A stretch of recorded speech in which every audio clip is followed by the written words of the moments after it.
what he's given up for you, what he's given to you. Somebody scream, we win. Somebody else scream, we win. Amen. Listen, Deborah said offering, but all these people up here don't have money on them. So I don't want to do the offering yet because I need them to be able to give. I want us to give God a great big praise. And let's give Deaconess Deborah and that whole crew. Let's give all the participants a great big hand. You out there, clap to them up here. God is good. Amen. And so we are honored and we are privileged to be in the house of the Lord. And certainly, I always say that sometimes less is more. And so we definitely recognize who we are. Many of us recognize who we are every month. And I have some people that are just Afrocentric, 1,000%. And if I had to give the King Award to the Afrocentric, it would be Elder Teron Williams. For real. Because it'll be April and he'll be wrapped up. The Queen Award, I would have to split it. Because I don't know who's the blackity of the black. Chanel or Janae. I am serious because at any given time, it'll be June or July, and they'll be wrapped up. Now, Deaconess Andrea, she wears this stuff, and I don't know so much she wears because she want to wear it. You do? Because her husband, for real? Oh, I think so that's why you. This is me. But it's just so, it's so wonderful to be able to celebrate who we are. Our heritage is wonderful to celebrate whose we are, and we belong to our God. So I'm always ecstatic at what we do and how we do it. How many of you were here in the beginning? Oh my God! I was like, wow. And, it just comes alive. It comes alive, and I'm thankful and I'm grateful that on February the 23rd, 2020, the Lord has blessed us and we are in the Lord's house. It is the 21st day. And for those of you that have done the sacrifice and can't wait till the 24th, you want to bless God today. So what's going to happen tomorrow? Look at somebody tell them, tomorrow. Tomorrow. What you going to do? Call it out. Call it out. Bacon. Coffee. Culture. Steak.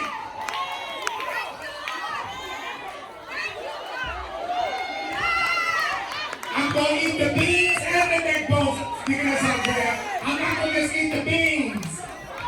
I'm grateful. I tell you one thing, God has certainly answered prayer. He is going to answer prayer after the 21 days. He's going to work miracles after the 21 days. He's worked miracles in the 21 days. I don't know about you, but I learned how to pray in and out of season. I'm grateful. And I thank God for all of his many, many blessings. Now, those of you that are up here, ladies, where are your handbags? Okay, well then y'all have to borrow from somebody $1 or something. And I just want to do this, and then we're going to end.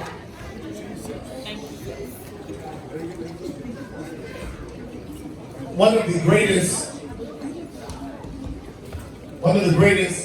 brother, I feel some thank you. One of the greatest of all times who paved the way, laid a foundation, took a stand. He is now resting. I trust and pray in the arms of the Lord. And it took a long time for the United States to come together to give him a holiday. And I am thankful and I'm grateful because Dr. Martin Luther King certainly is to be applauded.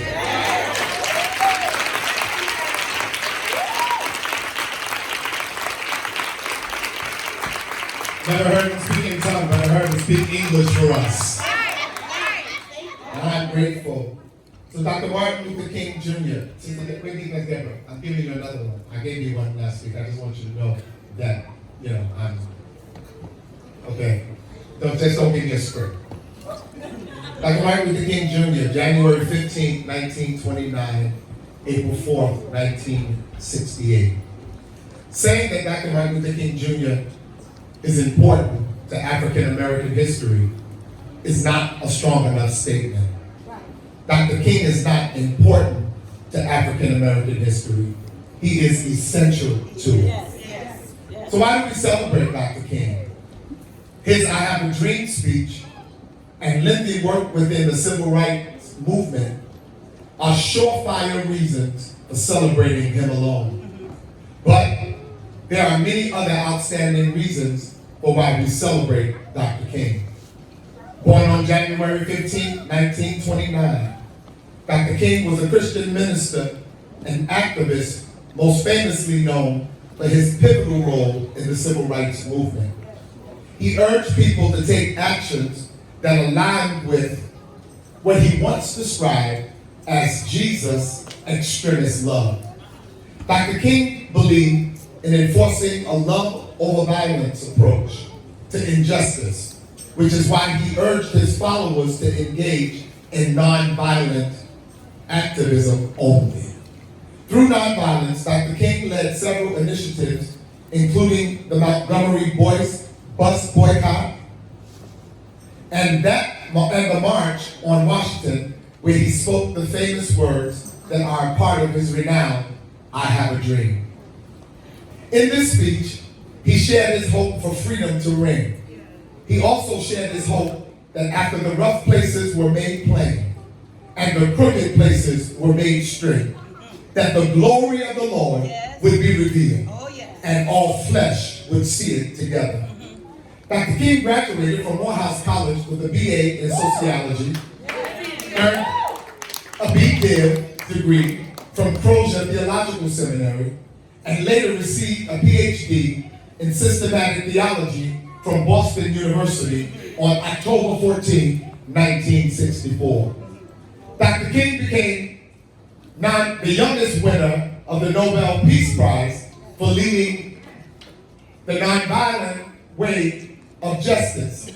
He made it clear that he wished for little black boys and black girls to join hands with little white boys and white girls as sisters and brothers. In light of this, Dr. King fought for school integration and remained a passionate advocate for the education of all children throughout the duration of his life. Within the civil rights movement, Dr. King supported the inclusion of youth and students as an integral part of the civil rights movement. A major part of Dr. King's legacy is the Civil Rights Act of 1968, was passed by Congress, and after his death on April 11, 1968, in 1977, when President Jimmy Carter awarded Dr. King the Presidential Medal of Freedom, he cited the following: "He made our nation stronger because he made it better. His dream sustains us yet." After the assassination on April 4, 1968, Dr. King was awarded the Presidential Medal of Freedom and the Congressional Gold Medal. In honor of all of his hard work and in celebration of his legacy, Dr. King was memorialized with an annual holiday beginning in 1971.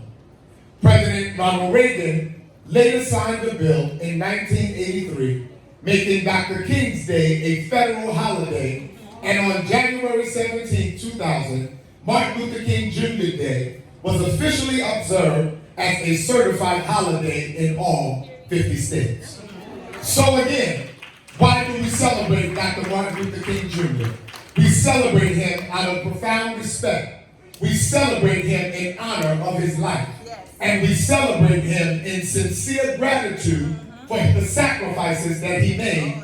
And he will always remain alive in our hearts. And his work will continue. Go let freedom ring. Oh, let